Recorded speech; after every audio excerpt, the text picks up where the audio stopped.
નમસ્કાર મિત્રો, હું સંદીપ ત્રિવેદી ફરી એકવાર આપની સામે રીડેવલપમેન્ટ વિશે થોડી માહિતી બાબતે વાત કરવાનો છું.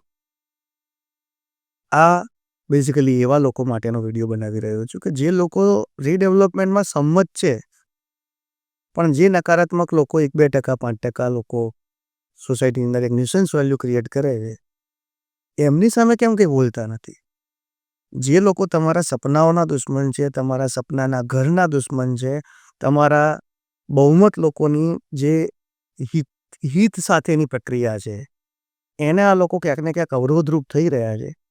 તો તમે એઝ અ પબ્લિક અથવા એઝ સોસાયટીના સભ્ય તરીકે અથવા મકાનના માલિક તરીકે બહુમત સભ્યો એક થઈને એવા લોકોનો વિરોધ કેમ નથી કરતા? આ 2-5% લોકો એમના સ્વાર્થ માટે ક્યાંક ને ક્યાંક વસ્તુ કરી રહ્યા છે. તો એવા લોકોને ઓળખો, સમજો, જાણો, એમની પાછળને એમની મનસા શું છે એ જાણો કે એ લોકો કેમ રીડેવલપમેન્ટની અંદર આ બધા ન્યુસન્સ ક્રિએટ કરે છે. ઘણા બધી કોર્ટ મેટર થઈ ચૂકી છે, એના જજમેન્ટ બી આવી ચૂક્યા છે, જેમાં 75-25ના કાયદાને અનુસરીને લોકો કામ બી કરે છે. તેમ છતાં દરેક સોસાયટી આવો ઇસ્યુ કેમ ઊભો થાય છે? કેમ કે બહુમત લોકો ચૂપ છે. બહુમત લોકો એનો વિરોધ કરતા નથી ખોટા લોકોનો.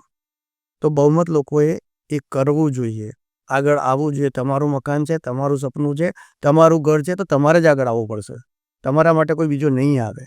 પોતાના અધિકાર માટે જાતે જ લડવું પડે. હવે બીજી વાત કે આ નકારાત્મક લોકો જે વાત કરે છે, કોર્ટ મેટર, જમીન હક, 7 માળ, 5 માળ, સેલ્ફ રીડેવલપમેન્ટ, 9મા વર્ષનું ભાડા કરાર, આ તે બધું એની જગ્યાએ ઓકે, ચલો. પણ શું જાતે કરી શકે છે? શક્ય છે? એની પાછળના દૂરોગામી પરિણામો એ બધું જાણો છો?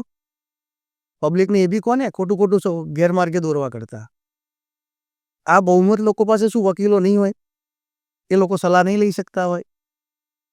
સૌથી પહેલાં જે નેગેટિવિટી સ્પ્રેડ કરે છે ને, તો બહુમત લોકોએ પોતાની સોસાયટીમાં કે આસપાસમાં કે પોતાના ફ્રેન્ડ સર્કલમાં કે બજારમાં ચાર્જ બેઝિસ પર વકીલ પાસેથી સાચી સલાહ લો, અધિકારી પાસેથી સાચી સલાહ લો, અથવા કોઈ નિષ્ણાત જોડેથી સાચી સલાહ લો, અને તમે જાણો કે નેગેટિવ લોકો જે બોલે છે એમાં સત્ય કેટલું છે. નકારાત્મકતા ફેલાવી એના કરતાં આપણો દ્રષ્ટિકોણ જે છે એને પૂર્તતા કરવી જોઈએ કે ભાઈ આપણે સાચા છીએ. નકારાત્મક લોકો બોલે છે તો એ સાચા છે કે ખોટા છે એ બી જાણો. એટલે તમારી પાસે બધા પાસે વકીલો તો હોય જ, ને તો બજારમાં પછી વકીલો હોય છે, એની પાસેથી સલાહ લઈ લો. તો આ એક પ્રશ્નનું સમાધાન થઈ જશે, જેથી નકારાત્મક લોકોની જે ખોટું અર્થઘટન કરીને પબ્લિકને મિસગાઈડ કરવામાં આવે છે એના ઉપર પૂર્ણ વિરામ વાગી જાય. બીજું, કાયદો જ્યારે 75% બન્યો છે તો સરકારે બહુ જ વિચારીને કાયદો બનાવ્યો હશે. નહીં તો 51% લોકશાહી છે, 51% સરકાર બને છે, કેમ 51% રીડેવલપમેન્ટ ના આપ્યું?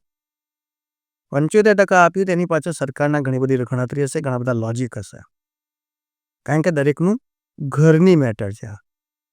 તો 75% લોકો રીડેવલપમેન્ટમાં જોડાય તો એ 75%ની અંદર બુદ્ધિમત લોકો હોય છે જ.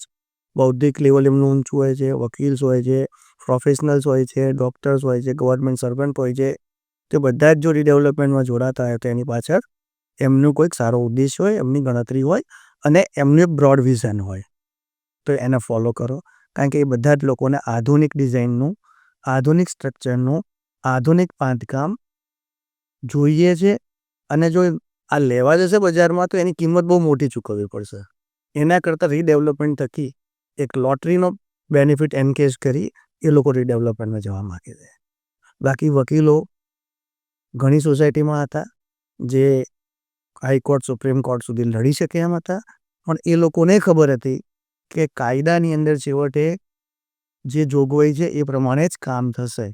તો બહુમત જોડે વિરોધ કરી, બહુમત લોકોના સપનાઓ જોડે રવી, બહુમત લોકોને એમના સપનાના ઘરથી વંચિત કરી આપણે કોઈના વિરોધના કે ઘૃણાના પાત્ર બનવું નથી. જે 2-5% લોકો કરે છે એ એમના સ્વાર્થ માટે કરે છે. બીજું કે પોલિસીમાં જે બી ભવિષ્યમાં ફેરફાર આવે તો એ મળવાપાત્ર છે, જે નવા લોકો આવશે એને. પણ એનો મતલબ એ નથી કે આજની તારીખમાં કોઈ ભય નીચે રહેવું. સરકારની પોલિસી છે, પારદર્શક પોલિસી છે, તો એની અંદર એનો લાભ લેવો જોઈએ. અલગ અલગ ગ્રુપોમાંથી 1500 થી 3000 માણસો છે, પણ ખોટી વાત કરવાવાળા, નકારાત્મક ફેલાવવાવાળા ગણીને 2% લોકો છે.